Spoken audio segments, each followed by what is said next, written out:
کہا وہ جو آپ نے تشریح کر دی تھی نا کہ اللہ مدد کرتا ہے ظاہر ان سے ہوتی ہے، تو میں نے کہا پھر یا غوث مدد کو شرک کیوں کہا تھا؟ یا رسول اللہ مدد کو شرک کیوں کہا تھا؟ پھر یا علی مدد کو شرک کیوں کہا تھا؟ کہا چلو توبہ کرتا ہوں۔ میں نے کہا پھر ٹھیک آ کے تم بیٹھ جاؤ یہاں پر، پھر تمہیں ہم بتاتے ہیں کہ اللہ کی مدد کن کن طریقوں سے پہنچتی ہے، اللہ کی مدد کن کن طریقوں سے پہنچتی ہے۔ تو اب آپ دیکھیں لفظ مولا کی بھی وضاحت وہاں پر ہو رہی ہے، لفظ مدد کی بھی گویا کہ وضاحت وہاں پر ہو رہی ہے، اور لفظ مولا کہنا یہ میرے مصطفیٰ کی سنت ہے حضرت علی کی۔ لیکن ایک اب بیلنس کرتے ہیں اس کو تھوڑا سا، ٹھیک ہے، اس کو بیلنس کرتے ہیں۔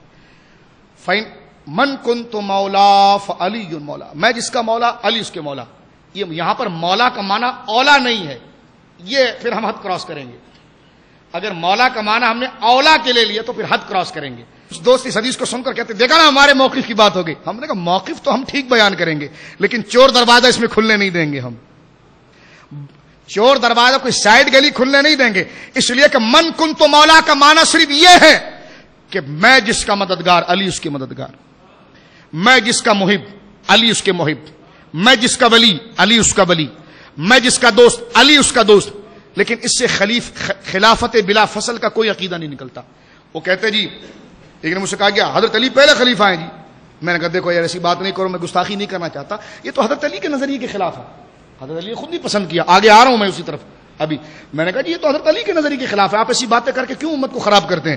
کہا نہیں، آپ نے خود حدیث نہیں پڑھی من کنت مولا فعلی مولا؟ بولے ہاں، کا خلافت ثابت ہو گئی۔ میں نے کہا سبحان اللہ سبحان اللہ، کیا علمی ذوق ہے آپ کا، اور کیا قوت استدلال ہے کہ من کنت مولا والی میں نے حدیث پڑھی، میں نے حدیث پڑھی اپنے دل میں چراغ جلانے کے لیے، تو اپنی چیز ڈھونڈ رہا تھا وہاں پر، تو اپنی چیز ڈھونڈ رہا تھا وہاں پر کہ جناب جو ہے کہ اس سے خلافت بلا فسد ثابت ہو گئی۔ استدلال میں پیش کروں، اس پہ جو لوگ پہلا خلیفہ ثابت کرنے کی کوشش کرتے ہیں ان کا استدلال یہ ہے کہ یہاں پر مولا اولا کے معنی میں ہے، مولا، اس لیے آپ جگہ جگہ بینر دیتے ہیں عید غدیر عید غدیر عید غدیر۔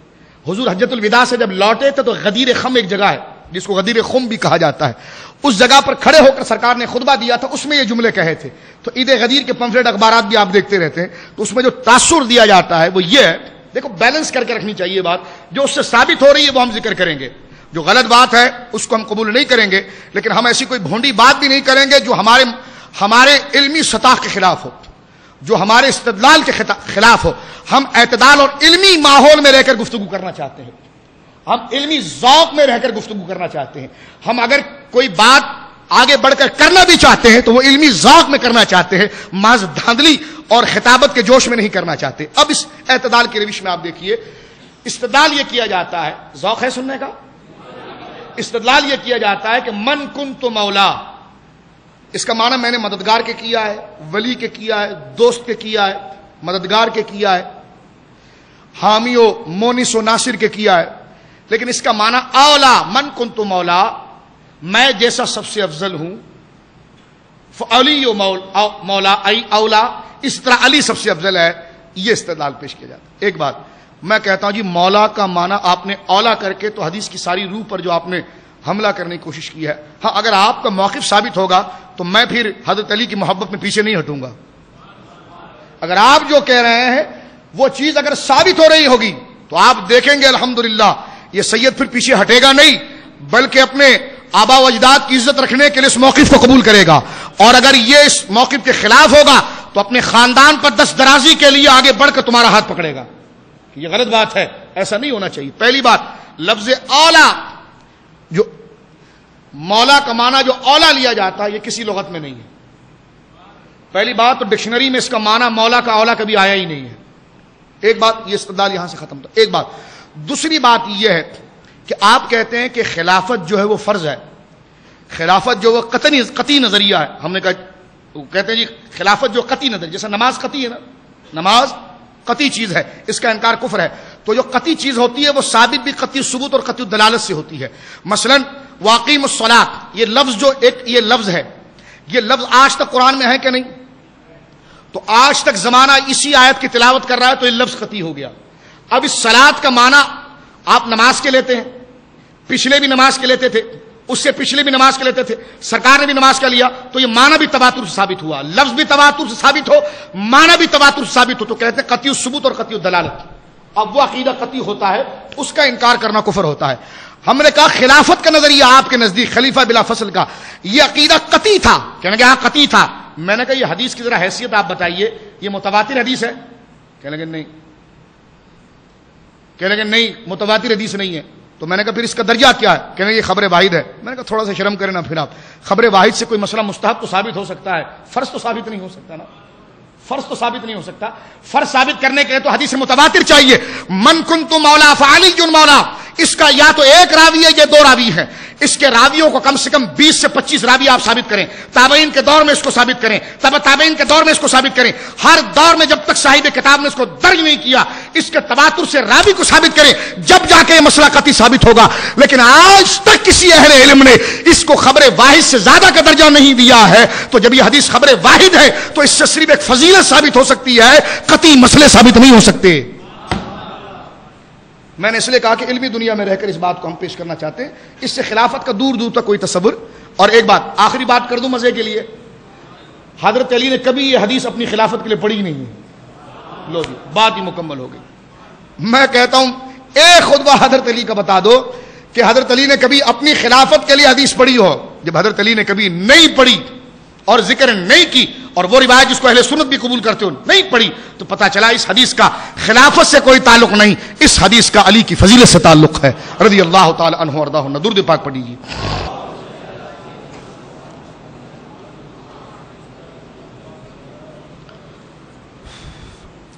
اب میں نے لفظ مولا کہا حصول برکت کے لیے، میں اس کو پھر درمیان میں لاتا ہوں۔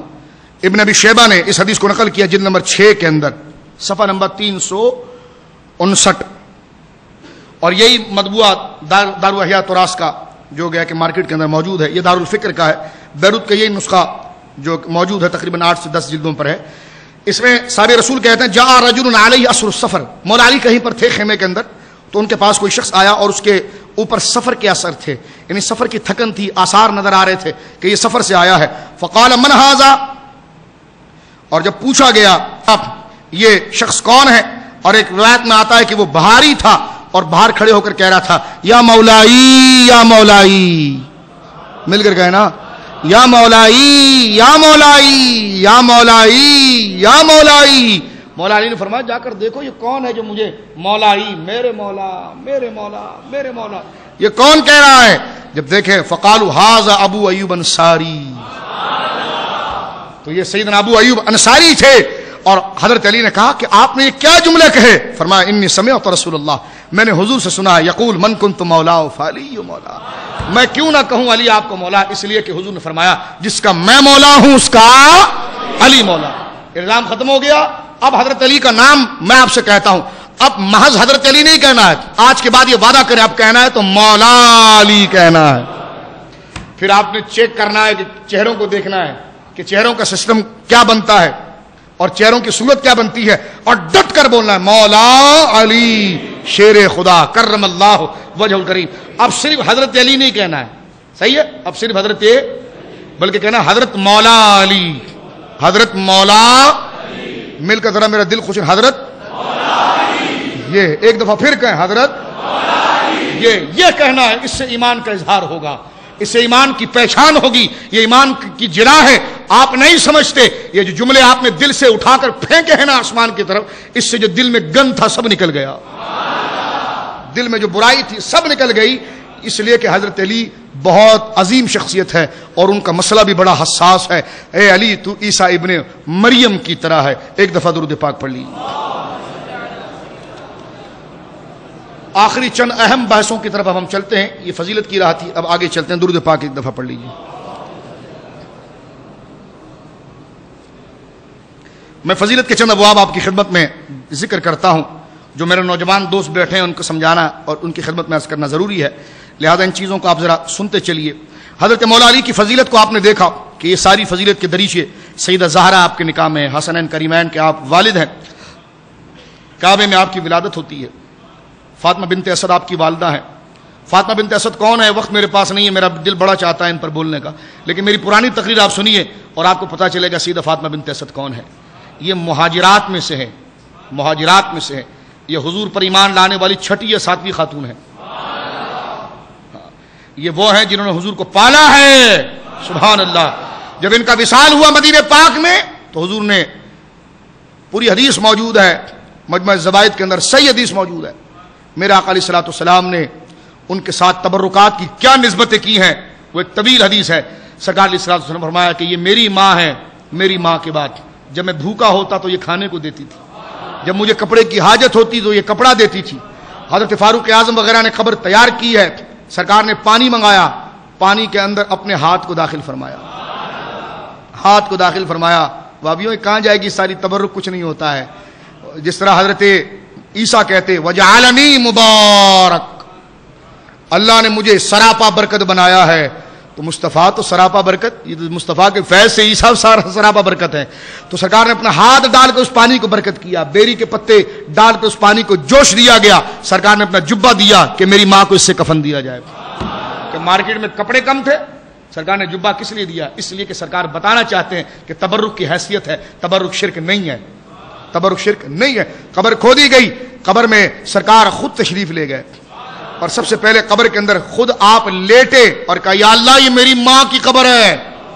پتا چلا سب ایک جیسے نہیں ہوتے ہیں، وہ کہتے ہیں سب ایک جیسے ہوتے ہیں، سب ایک جیسے ہوتے ہیں۔ میں نے کہا نہیں، جو تیرے نکاح میں وہ تیرے نکاح میں ہی رہے گی، سب ایک جیسے۔ اس لیے بہت نیچے آ کر یہ مثال میں نے دی، جو بزرگوں کو چھیڑخانیاں کرتے ہیں، اس لیے بہت نیچے آ کر یہ میں نے مثال سمجھائی ہے۔ تو سب ایک جیسے نہیں ہوتے، درجے اور فضیلت کی ہوا کرتی ہے، درجے۔ ہاں تمہاری برادری میں ماں بہنیں سب ایک جیسا ہوتی ہوں گی، بیویاں، الحمدللہ اسلام نے یہ نظریہ نہیں دیا، اسلام نے شرف کے درجے رکھے ہیں، شرف کے درجے رکھے ہیں۔ ہر بندہ قبر میں جائے اس کی فضیلت ایک جیسی نہیں ہوتی ہے، بلکہ جس قبرستان میں خدا کا ولی جاتا ہے اس سارے قبرستان سے عذاب اٹھا لیا جاتا ہے۔ سنیو، مرنا تو ہے۔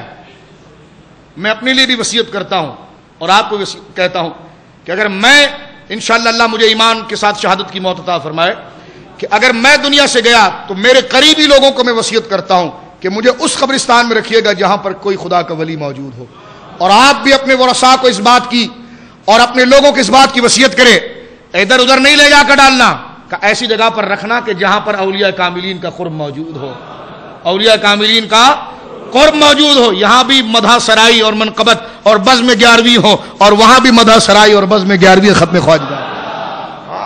سنی کہیں پھیل نہیں ہے الحمدللہ، اس لیے کہ کوئی سودا ہم نے اپنی ذات سے کیا ہی نہیں ہے۔ ہم جس پر ناز کر رہے ہیں وہ ہمارے رسول ہیں، ہم جس پر ناز کر رہے ہیں وہ صحابہ اور اہل بیت ہیں، وہ اولیاء کاملین۔ ہمیں اپنی عبادتوں پر کوئی ناز نہیں ہے، اپنی نسبتوں پر ناز ہے۔ میرے دوستو، یہ ساری فضیلت کے درجے میں رفتہ رفتہ آپ کی خدمت